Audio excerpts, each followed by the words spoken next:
2025년은 광복 80주년입니다. 미국의 한 대학교에서 각 나라의 독립의 역사를 강의하던 중 한 중국인 유학생이 한국의 독립은 중국 덕분이라고 말하며 한국이 중국에게 고마워해야 한다고 하는데요. 도대체 무슨 말을 하고 있는 것일까요? 여러분의 좋아요 버튼에 힘을 얻어 비디오를 재생하겠습니다. 바로 지금 오늘의 사연 시작하겠습니다. 제가 이 강의를 선택한 건 단순한 호기심 때문이었습니다. 안녕하세요. 저는 에밀리 윌리엄스입니다. 미국에서 태어나고 자란 대학생이고 현재 국제관계학을 전공하고 있어요. 어릴 때부터 세계사에 관심이 많았고 특히 여러 나라가 독립을 쟁취하는 과정에 대한 이야기를 좋아했어요. 아마 제 가족사가 영향을 준 걸지도 모릅니다. 저희 할아버지는 예전에 베트남전 참전 용사셨고 어릴 때부터 전쟁과 국제정세에 대한 이야기를 자주 들려주셨어요. 덕분에 저는 미국뿐만 아니라 전 세계의 역사에 대한 관심이 커졌죠. 특히 미국의 독립이 다른 나라들에 어떤 영향을 끼쳤는지, 그리고 여러 나라가 각자의 방식으로 독립을 쟁취해 나간 과정이 궁금했어요. 그렇게 저는 전 세계의 독립운동과 식민지 해방이라는 강의를 수강하게 되었습니다. 이 강의에서는 미국, 인도, 베트남, 아프리카 국가들, 그리고 동아시아 국가들이 독립을 위해 싸운 과정들을 다루고 있었어요. 오늘 수업의 주제는 동아시아의 독립운동이었습니다. 교수님은 아메리카 대륙에서 시작해 인도와 베트남, 아프리카 국가들의 독립운동을 설명한 후 자연스럽게 동아시아로 넘어갔습니다. 이제 동아시아로 가볼까요? 일본 제국주의 시대에 한국과 중국은 모두 식민 지배와 침략을 겪었습니다. 두 나라는 각자의 방식으로 독립을 위해 싸웠죠. 특히 한국은 일본의 식민지가 되었고 이후 독립운동이 활발하게 전개되었습니다. 오늘은 그 과정에서 중국과의 관계도 함께 살펴보겠습니다. 스크린에는 대한민국 임시정부와 독립운동의 발자취라는 제목이 떴고 교수님은 이어서 대한민국 임시정부의 수립과 이동 경로에 대해 설명하기 시작하셨습니다. 한국은 1910년 일본에게 국권을 빼앗겼고 이후 독립운동이 본격적으로 시작되었습니다. 1919년 3.1운동 이후 독립을 위한 조직적인 활동이 필요하다는 판단이 내려졌고 그 결과 대한민국 임시정부가 중국 상하이에 세워졌습니다. 저는 노트북에 필기를 하면서 화면을 바라보았습니다. 화면에는 대한민국 임시정부가 있었던 상하이에서 충칭까지의 이동 경로가 지도에 표시되어 있었습니다. 하지만 임시정부는 일본의 감시와 탄압을 피해 계속해서 이동해야 했습니다. 상하이에서 난징으로, 그 다음에는 항저우, 창사, 광저우, 류저우를 거쳐 결국 충칭까지 가게 됩니다. 이 과정에서 중국 국민당 정부와의 협력이 이루어졌고 광복군도 창설되어 항일전선에 직접 참여하기도 했죠. 그때 교수님이 강의실을 둘러보며 한국인 유학생인 지훈에게 질문을 던졌습니다. 지훈 씨, 한국의 독립운동이 중국에서 이루어진 부분에 대해 어떻게 생각하나요? 지훈은 교수님의 질문을 듣고 차분하게 대답했습니다. 네, 교수님 말씀처럼 대한민국 임시정부는 중국에서 활동하며 독립운동을 지속할 수 있었습니다. 중국 정부와 국민들이 일정 부분 도움을 준 것도 맞습니다. 하지만 그 순간 반대편에서 손을 번쩍 든 사람이 있었습니다. 중국인 유학생 리우였습니다. 저도 할 말이 있습니다. 교수님은 리우를 바라보며 고개를 끄덕였습니다. 그러자 리우는 곧바로 말을 이어갔습니다. 사실 한국이 일본으로부터 독립할 수 있었던 것은 중국의 지원이 결정적인 역할을 했기 때문이죠. 대한민국 임시정부가 중국에 있었고 한국 독립군도 중국에서 훈련받으며 일본군과 싸웠습니다. 심지어 중국군과 연합작전도 펼쳤죠. 한국이 일본에게서 독립할 수 있었던 것은 미국과 중국의 도움 덕분 아닙니까? 그 순간 강의실 분위기가 싸늘해졌습니다. 저는 리우의 말을 듣고 놀랐습니다. 중국이 한국 독립운동을 지원한 것은 역사적 사실이지만 결정적인 역할이라거나 한국이 중국에 감사해야 한다는 식의 주장은 논란을 불러일으킬 수 있는 부분이었으니까요. 지훈은 가볍게 한숨을 내쉬며 이유를 바라보았습니다. 중국이 한국을 도운 건 사실이지만 그렇다고 해서 한국이 독립을 중국 덕분에 이뤘다고 말하는 건 너무 단순한 해석 아닌가요? 한국인들은 스스로의 힘으로 독립을 쟁취하려고 했고 그 과정에서 수많은 희생이 있었습니다. 그리고 중국이 한국을 도운 것만큼 한국 독립군도 중국을 도운 부분이 있다는 걸 아시나요? 리우는 미간을 찌푸리며 지훈을 바라보았습니다. 그건 너무 감정적인 반응 같네요. 역사적으로 보면 한국은 일본에게 강제로 병합당했고 독립군들은 중국 땅에서 활동하며 생존할 수 있었습니다. 중국이 아니었다면 한국 독립운동은 애초에 불가능했을 수도 있죠. 주변에서 웅성거리는 소리가 들리기 시작했습니다. 중국 학생들은 리우의 주장에 고개를 끄덕이는 반면 한국 학생들은 불쾌한 표정을 감추지 못하고 있었습니다. 지훈은 리우의 말을 듣고 단호하게 반박했습니다. 중국이 임시정부를 받아준 것은 사실이지만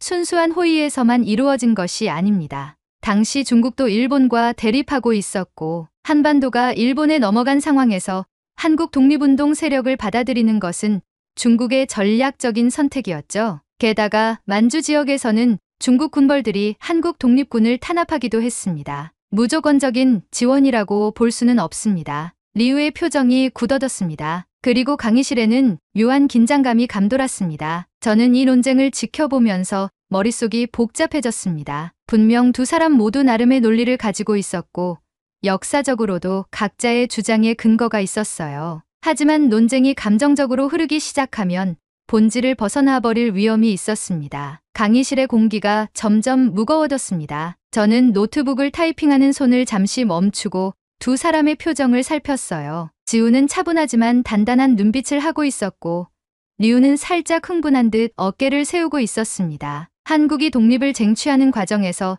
중국이 도왔다는 것은 역사적 사실입니다. 그런데 왜 그걸 인정하지 않으려 하죠? 리우가 다시 말을 꺼냈습니다. 목소리에는 억울함이 묻어 있었습니다. 중국 국민당 정부가 임시정부를 받아주었고 한국 광복군이 중국의 지원을 받아 활동했어요. 일본군과 싸우기 위해 한국 독립군과 중국군이 연합작전을 펼친 것도 사실이잖아요. 대표적인 예가 1941년 홍커우 공원 의거 이후 이루어진 한중 연합작전이에요. 그리고 1945년엔 중국과 미국이 협력해서 광복군이 미얀마인도 전선에 투입되도록 도왔죠. 이 정도면 한국이 중국 덕을 본 게 맞지 않나요? 강의실에서 몇몇 중국인 학생들이 고개를 끄덕였습니다. 리우의 말이 역사적 사실과 어느 정도 일치하는 부분이 있었기 때문이었어요. 하지만 지훈의 표정은 변하지 않았습니다. 네, 맞아요. 한국 독립운동이 중국에서 이루어졌고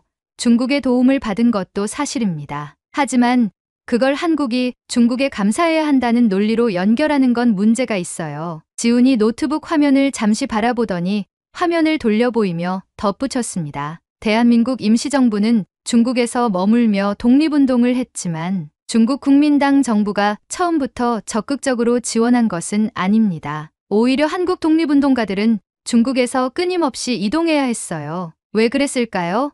바로 중국 내에서도 독립운동가들이 환영받지 못한 경우가 많았기 때문입니다. 지훈은 타이핑해둔 내용을 보고 조용히 말을 이어갔어요. 1920년대에 독립군이 만주에서 활동할 때 중국의 군벌들이 독립군을 탄압한 적도 있었습니다. 대표적인 사건이 미스야 협정이에요. 1925년에 중국 군벌 장조린이 일본과 협약을 맺고 독립군을 체포해서 일본에 넘겨줬죠. 중국이 한국을 일방적으로 도왔다는 주장은 이 사실을 고려하면 완전히 맞는 말은 아닙니다. 그 순간 리우가 손을 번쩍 들었습니다. 잠깐만요. 그렇다면 1930년대 이후에는요?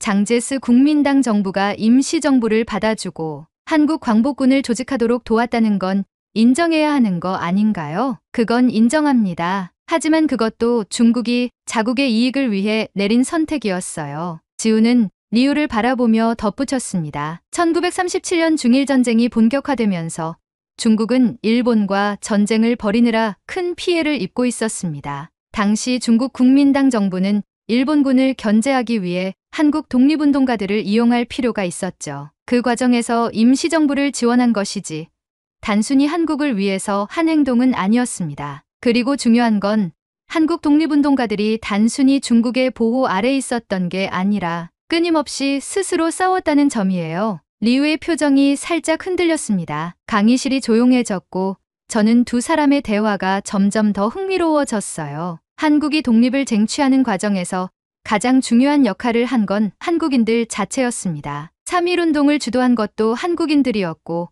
만주에서 독립군이 일본군과 싸우며 봉오동 전투와 청산리 전투 같은 역사적인 승리를 거둔 것도 한국인들 스스로의 힘이었습니다. 광복군이 창설된 후에도 그들은 독립을 위해 자신들의 힘으로 싸웠어요. 리우는 여전히 받아들이기 어렵다는 듯한 표정을 지었어요. 하지만 임시정부가 중국 땅에서 활동할 수 있었던 건 중국이 허용했기 때문이죠. 만약 중국이 받아주지 않았다면 독립운동을 계속하기 어려웠을 수도 있어요. 그건 인정해야 하지 않나요? 지우는 잠시 생각하더니 차분히 고개를 끄덕였습니다. 그 부분은 부정하지 않겠습니다. 하지만 한 가지 묻고 싶네요. 그렇다면 중국이 한국을 도왔던 만큼 한국도 중국을 도운 적이 있다는 걸 아시나요? 리우는 살짝 놀란 표정을 지었어요. 한국이 중국을 도왔다고요? 네. 대표적인 예가 1932년 윤봉길 의사의 홍커우 공원 의거입니다. 윤봉길 의사가 상하이에서 일본군 수뇌부를 폭탄으로 공격한 사건이었죠. 이 사건 이후 장제스는 한국의 독립운동이 중국에 큰 도움이 된다고 말하며 임시정부를 지원하기 시작했어요. 한국 독립운동이 중국의 항일전선에도 영향을 미쳤다는 뜻입니다. 리우는 말을 잇지 못했습니다. 저는 이 논쟁을 들으며 점점 더 많은 생각이 들었어요. 한국과 중국의 관계는 단순하지 않았습니다. 한국은 일본에게서 독립하기 위해 중국에서 활동했고 중국은 일본과의 전쟁에서 한국 독립운동을 이용하기도 했습니다. 서로 도운 부분도 있었지만 중국이 무조건적인 선의로 한국을 지원한 것도 아니었고 한국이 중국에게 빚을 졌다고 볼 수도 없었어요. 그런데도 리우는 계속해서 한국이 중국에 감사해야 한다는 논리를 펴고 있었습니다. 왜일까요? 그때 교수님이 조용히 손을 들며 말을 멈추게 했습니다. 좋습니다. 여러분, 지금 아주 흥미로운 토론을 하고 있군요. 하지만 감정적으로 치우치지 않도록 해야겠죠. 교수님의 개입으로 강의실은 다시 조용해졌어요. 하지만 논쟁은 아직 끝나지 않았습니다. 저는 이 상황을 보며 앞으로도 두 나라 간의 역사적 인식 차이가 쉽게 좁혀지지 않을 거란 생각이 들었어요. 강의실 안의 공기는 점점 더 무거워졌습니다. 교수님의 개입으로 논쟁이 잠시 멈춘 듯 했지만 분위기는 여전히 팽팽했어요. 저는 두 사람의 표정을 살폈습니다. 지우는 여전히 차분했지만 눈빛은 단호해 보였습니다. 반면 리우는 불편한 기색을 감추지 못하고 있었습니다. 좋아요. 윤봉길 의사의 의거가 중국에게도 도움이 되었다는 점은 인정하겠습니다. 리우가 말했습니다. 하지만 목소리에는 여전히 씁쓸함이 묻어 있었습니다. 하지만 그렇게 치면 중국이 한국을 도운 것도 서로의 필요에 의한 거였고 한국 독립군이 중국에서 활동할 수 있었던 건 중국이 허락했기 때문이죠. 그런데 왜 한국인들은 중국의 도움을 인정하면서도 감사를 표하지 않는 겁니까? 강의실이 다시 조용해졌습니다. 리우의 말은 단순한 역사적 주장에서 벗어나 감정적인 문제로 흘러가고 있었습니다. 저는 리우가 왜 이런 주장을 하는지 궁금해졌어요. 그 순간 지훈이 천천히 고개를 들었습니다. 리우 씨, 우리가 지금 이야기하는 건 도움과 감사의 의무를 동일시할 수 있느냐의 문제입니다. 지훈의 목소리는 여전히 차분했지만 이번에는 확실한 단호함이 느껴졌습니다. 중국이 한국의 독립운동을 지원한 것은 맞습니다. 하지만 그것이 순수한 호의였던 건 아니었어요. 그리고 한국은 독립을 쟁취하기 위해 스스로 싸웠습니다. 우리가 중국의 도움을 인정하는 것과 감사해야 한다는 주장을 받아들이는 것은 다른 문제입니다. 리우는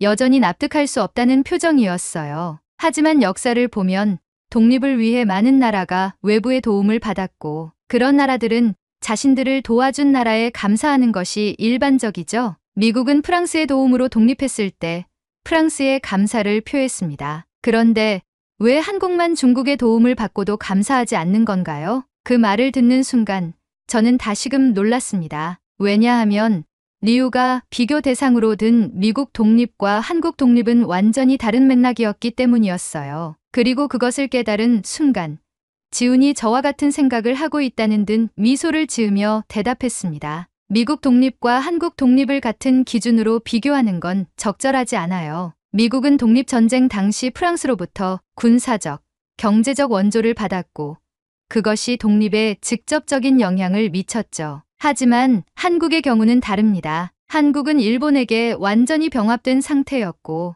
외교적으로 독립을 위한 공식적인 지원을 받을 수 있는 상황도 아니었어요. 그런 상황에서 한국은 자체적으로 독립운동을 벌였고 중국 내에서도 끊임없이 이동하며 싸워야 했습니다. 지우는 한숨을 쉬며 덧붙였습니다. 그리고 미국은 독립 후 프랑스와 동맹을 맺고 서로 대등한 국가로 관계를 유지했습니다. 하지만 한국과 중국은 다릅니다. 광복 이후 중국은 한국전쟁에서 북한을 도왔고 이후 한국과 중국은 적대적인 관계를 유지했어요. 그런데 어떻게 한국이 중국에게 감사해야 한다는 논리가 성립할 수 있을까요? 리우는 순간 말문이 막힌 듯 보였습니다. 하지만 쉽게 물러설 기세는 아니었어요. 그건 한국전쟁 이후의 문제고 우리가 지금 이야기하는 건 한국이 독립운동 당시 중국에서 도움을 받았다는 사실이잖아요. 네.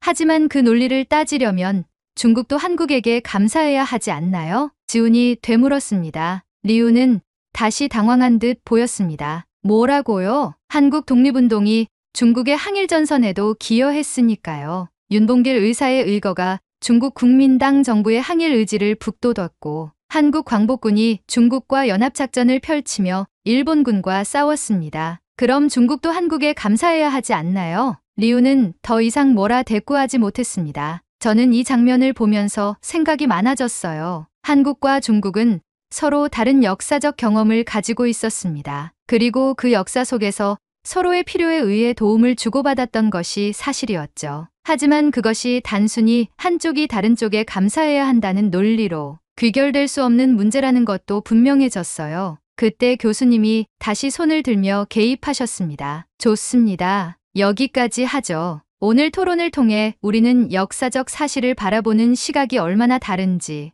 그리고 그 속에서 감정이 어떻게 개입할 수 있는지를 잘 볼 수 있었습니다. 강의실은 다시 조용해졌습니다. 저는 노트북을 덮으며 깊은 생각에 빠졌어요. 역사는 단순한 도움과 감사의 관계로 정리될 수 있는 것이 아니었습니다. 특히 독립운동 같은 문제는 더욱 복잡했어요. 저는 오늘 수업을 통해 단순히 책에서 배우는 역사뿐만 아니라 사람들이 역사를 어떻게 바라보는지에 대해 더 깊이 고민하게 되었습니다. 수업이 끝난 후 저는 노트북을 가방에 넣으며 깊은 생각에 빠졌습니다. 강의실을 나서려는데 지훈이 저를 보고 가볍게 웃으며 말을 걸었어요. 에밀리, 오늘 수업 어땠어? 저는 잠시 고민하다가 솔직한 생각을 말했습니다. 정말 흥미로웠어. 사실 저는 한국과 중국의 관계에 대해 깊이 생각해 본 적이 없었거든. 그런데 오늘 논쟁을 듣고 보니 역사를 바라보는 방식이 국적에 따라 너무 다를 수도 있다는 걸 깨달았어. 지훈은 고개를 끄덕였습니다. 맞아. 역사는 단순한 사실의 나열이 아니라 그걸 해석하는 과정에서도 서로 다른 관점이 개입되니까. 특히 우리나라와 중국처럼 오랜 역사 속에서 복잡한 관계를 맺어온 나라들은 더 그렇지. 그때 뒤에서 익숙한 목소리가 들려왔어요. 하지만 내가 틀린 말 한 건 아니잖아. 리우였습니다. 그는 여전히 미련이 남은 듯한 표정이었어요. 저는 순간 긴장했지만 리우는 전에 비해 감정이 누그러진 듯 보였습니다. 솔직히 말하면 나도 오늘 논쟁하면서 생각이 좀 바뀌었어. 저와 지우는 약간 놀란 표정을 지었습니다. 리우는 한숨을 쉬며 말을 이었어요. 나는 한국이 독립할 때 중국이 도와줬으니 한국이 감사해야 한다고만 생각했어. 그런데 지훈의 말을 듣고 보니 도움을 받았다고 해서 반드시 감사를 표시해야 하는 건 아니라는 것도 이해가 되더라고. 역사에는 단순한 흑백 논리가 아니라 복잡한 관계가 얽혀 있다는 것도 알게 되었고.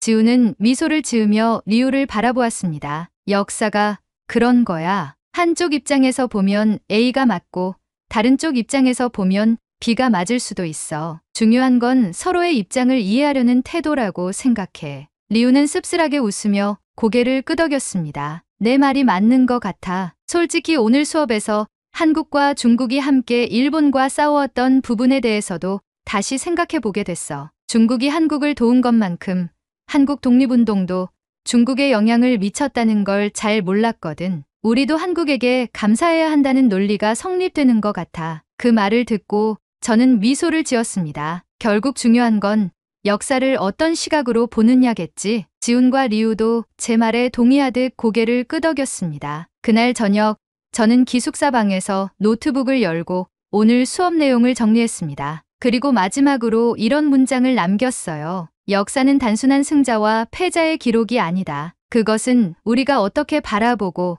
어떻게 기억하느냐에 따라 달라진다. 그리고 역사를 논할 때 중요한 것은 서로의 입장을 존중하고 배우려는 태도이다. 저는 노트북을 덮고 창밖을 바라보았습니다. 역사는 단순히 과거의 기록이 아니라 우리가 현재를 어떻게 살아가야 하는지에 대한 힌트를 주는 것이 아닐까. 그리고 저는 오늘 그 힌트를 하나 얻은 기분이었습니다. 그날 이후 리우와 지우는 종종 역사에 대한 토론을 하곤 했습니다. 물론 여전히 의견 차이는 있었지만 서로를 이해하려는 태도가 달라졌어요. 그리고 저는 그 모습을 보며 깨달았습니다. 역사는 단순한 사실이 아니라 우리가 어떻게 바라보고 기억하느냐에 따라 그 의미가 달라진다는 것을요. 여러분은 어떻게 생각하시나요?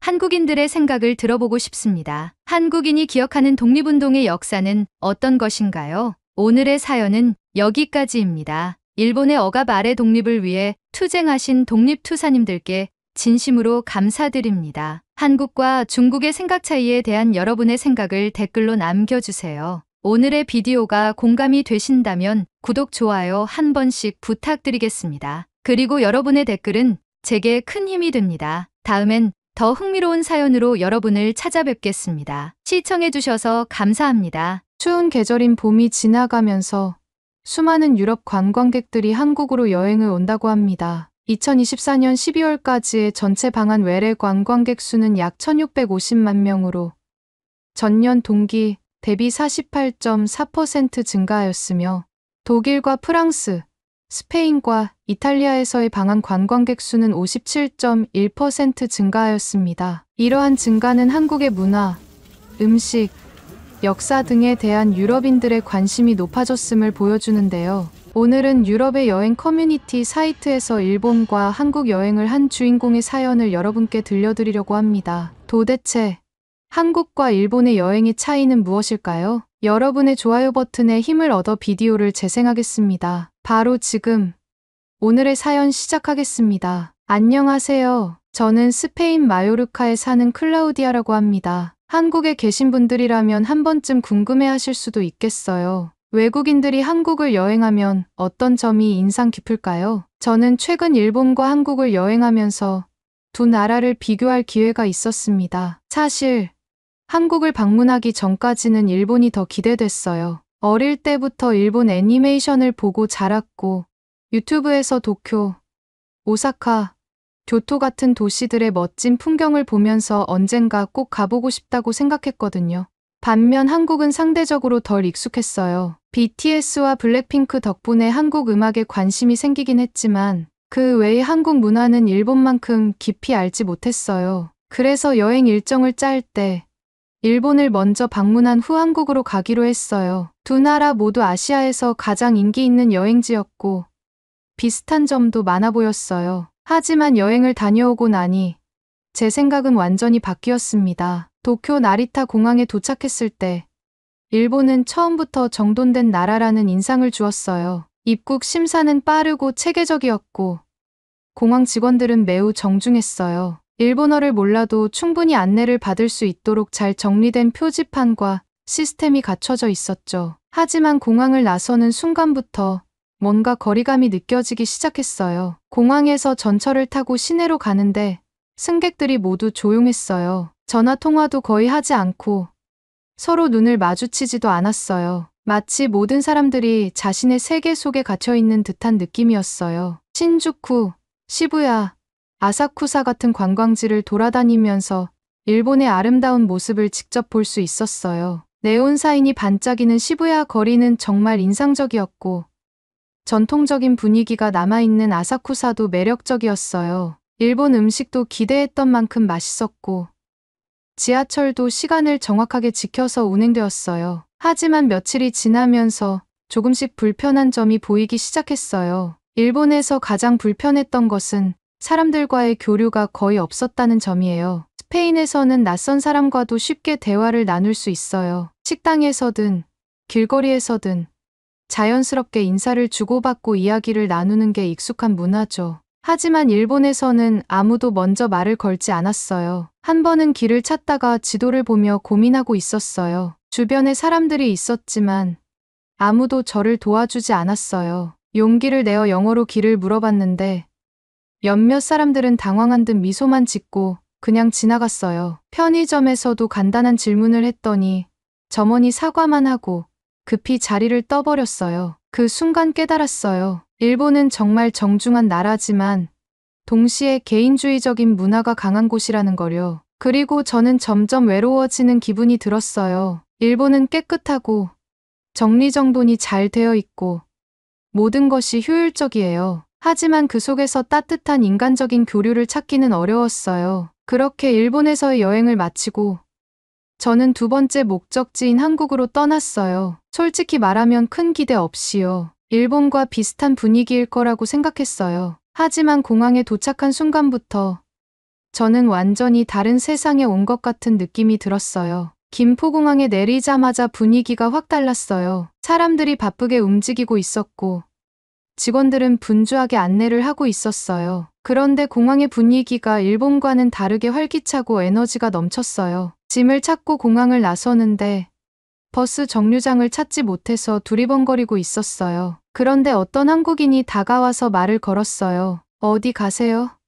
도와드릴까요? 너무 놀랐어요. 일본에서는 길을 물어보려고 해도 사람들이 피하려고 했는데 한국에서는 제가 도움을 요청하기도 전에 먼저 말을 걸어주는 거예요. 저는 어리둥절한 채 목적지를 말했고 그분은 친절하게 길을 설명해 줬어요. 그리고 심지어 버스 정류장까지 같이 가줄까요?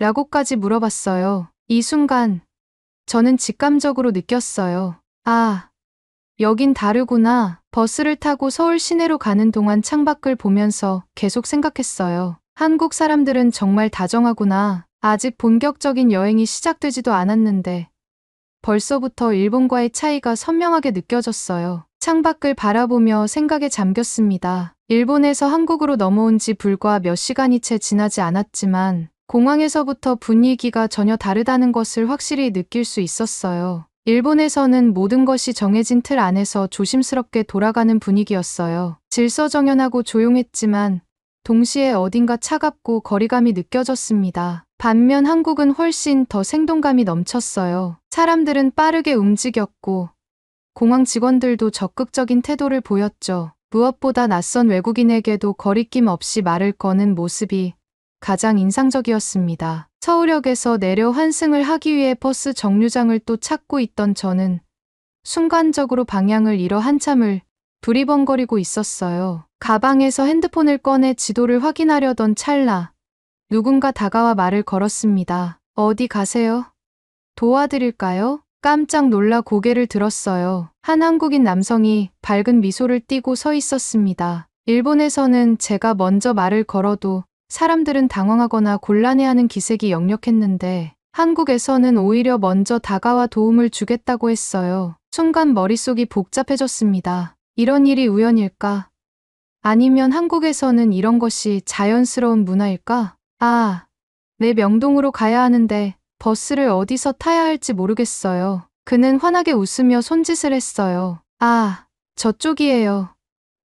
제가 같이 가드릴까요? 순간 망설여졌습니다. 일본에서는 이런 친절을 거의 받아본 적이 없었기 때문이죠. 하지만 그의 태도는 전혀 부담스럽지 않았고 자연스러웠어요. 조심스럽게 괜찮아요. 알려주셔서 감사합니다. 라고 하자 그는 고개를 끄덕이며 좋은 여행 되세요.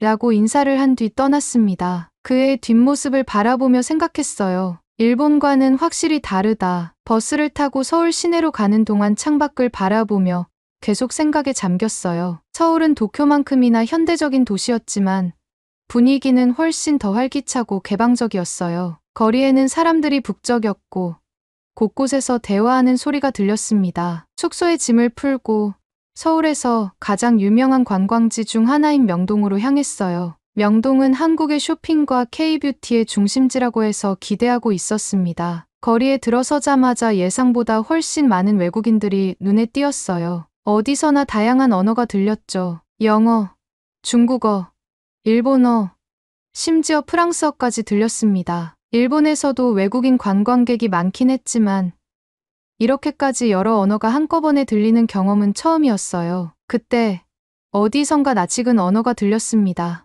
안녕하세요. 도움이 필요하신가요? 순간 걸음을 멈췄어요. 혹시 내가 잘못 들었나?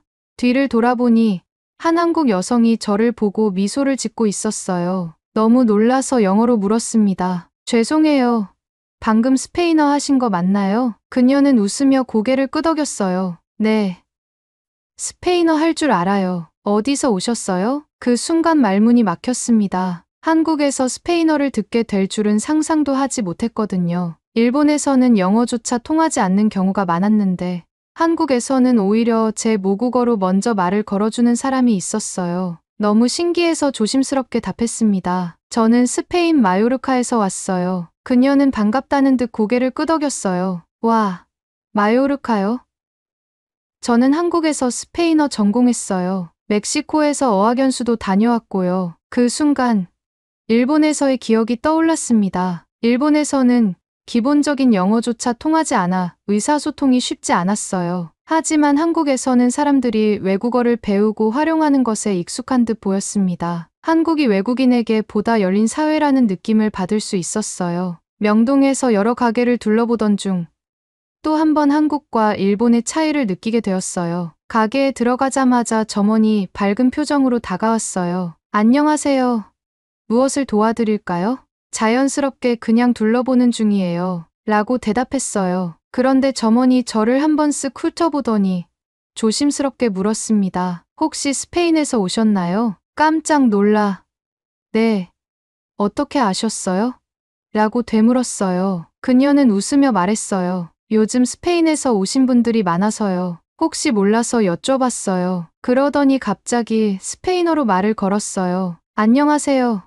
어디서 오셨어요? 순간 너무 놀라면서도 반가운 마음에 바로 대답했어요. 저는 스페인 마요르카에서 왔어요. 그녀는 자연스럽게 스페인어로 대화를 이어갔어요. 이야기를 나누다 보니 한국에서는 외국인을 위한 서비스를 제공하기 위해 일부러 외국어를 배우는 점원들이 많다고 했어요. 그 순간 일본과의 차이를 다시 한번 실감했어요. 일본에서는 사람들이 정중했지만 일정한 거리를 유지하려는 느낌이 강했어요. 반면 한국에서는 사람들이 먼저 다가와 말을 걸고 적극적으로 도와주려 했어요. 이건 단순한 서비스 정신이 아니었어요. 한국이 외국인을 받아들이는 방식 자체가 일본과는 완전히 달랐어요. 서울에서의 며칠 동안 저는 일본과는 전혀 다른 경험을 하고 있었습니다. 사람들이 먼저 다가와 도움을 주었고 예상치 못하게 스페인어를 사용하는 사람들도 만날 수 있었습니다. 하지만 한국에서의 경험은 여기서 끝나지 않았어요. 저는 한국에서 여행을 하며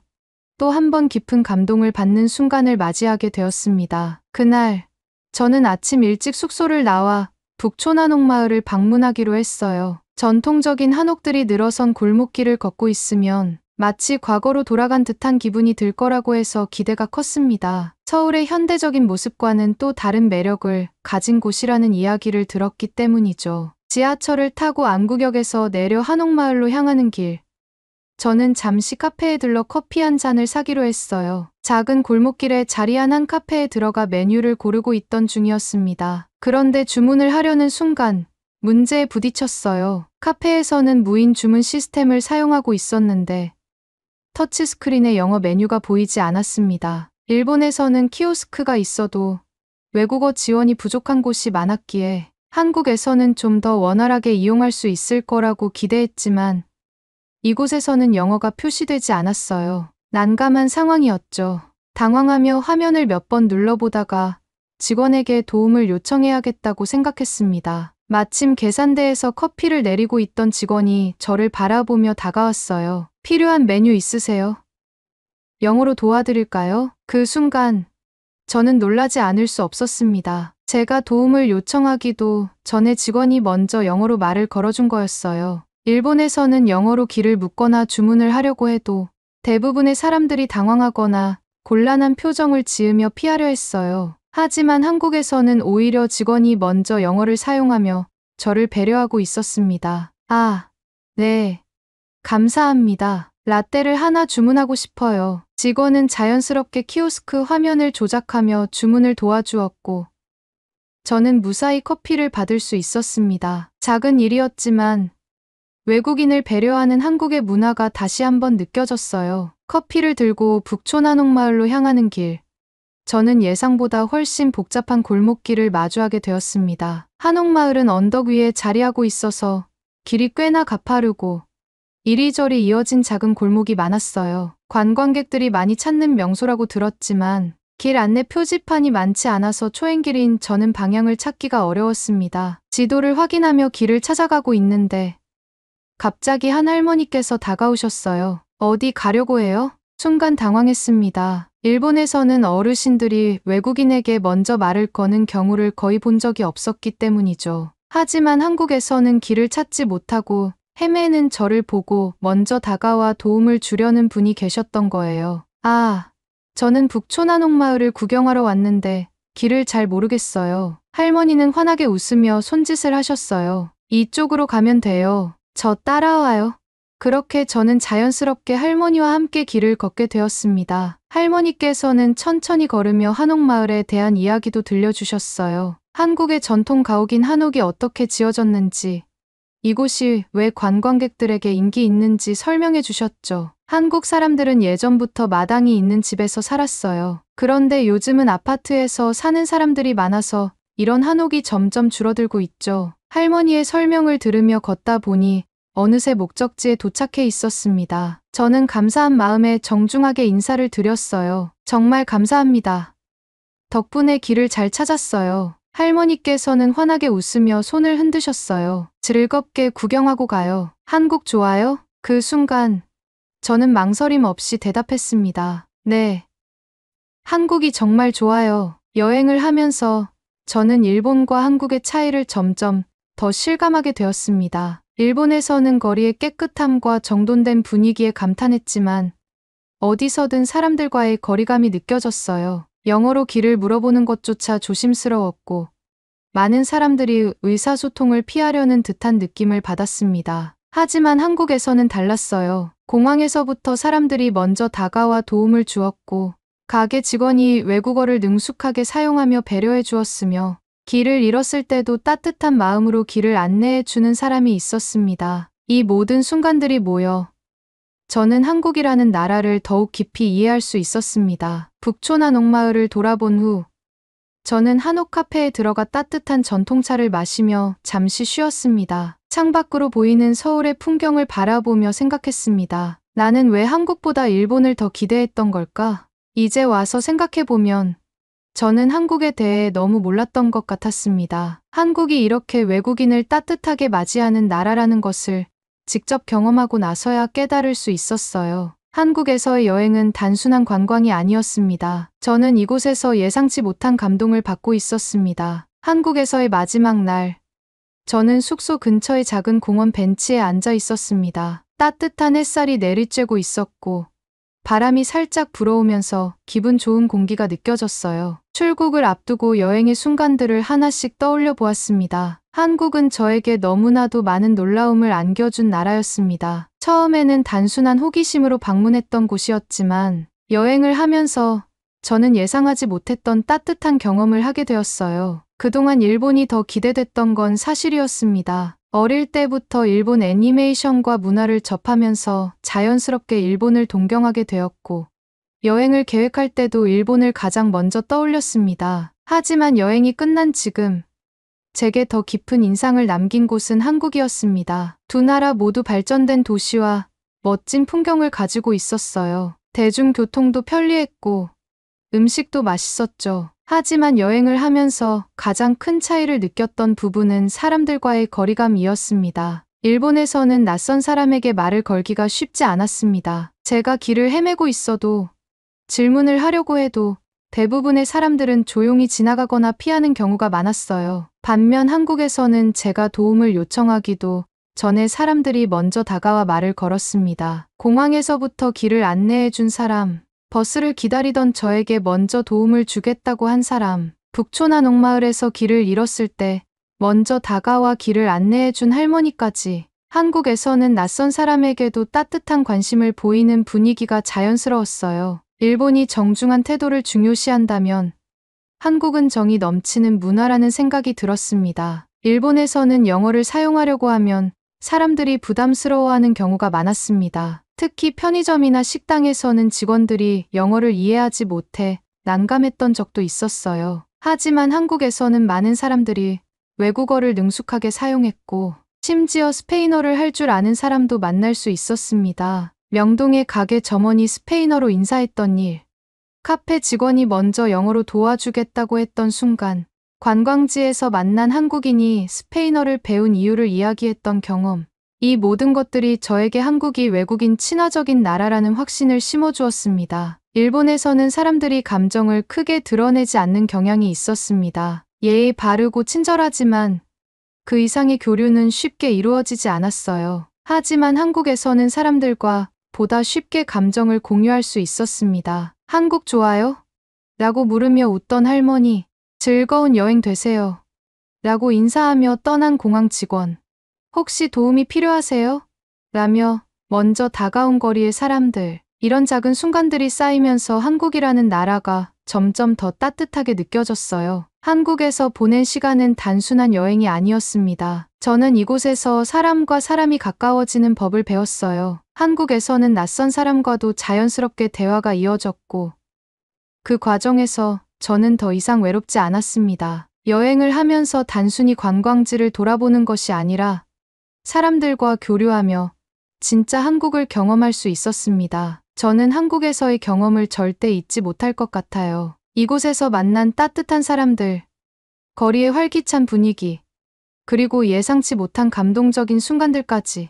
한국은 단순한 여행지가 아니라 제가 다시 돌아오고 싶은 곳이 되었습니다. 저는 이 글을 통해 많은 한국인들에게 제 경험을 공유하고 싶었습니다. 한국에서의 시간은 제게 정말 특별한 의미로 남았어요. 일본과 한국 중 어디를 더 추천하냐고 묻는다면 저는 주저없이 한국을 선택할 거예요. 마요르카에서 글을 쓰면서 다시 한번 한국에서의 추억을 떠올려 봅니다. 언젠가 다시 한국을 찾게 된다면 이번에는 여행자가 아닌 한국을 더 깊이 이해하는 사람으로서 돌아오고 싶습니다. 고마워요, 한국.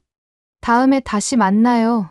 오늘의 사연은 여기까지입니다. 앞으로도 수많은 관광객이 한국에서 즐거운 추억을 쌓는 일이 많아졌으면 합니다. 한국과 일본의 차이에 대한 여러분의 생각을 댓글로 남겨주세요. 오늘의 비디오가 공감이 되신다면 구독, 좋아요 한 번씩 부탁드리겠습니다. 그리고 여러분의 댓글은 제게 큰 힘이 됩니다. 다음엔 더 흥미로운 사연으로 여러분을 찾아뵙겠습니다. 시청해 주셔서 감사합니다.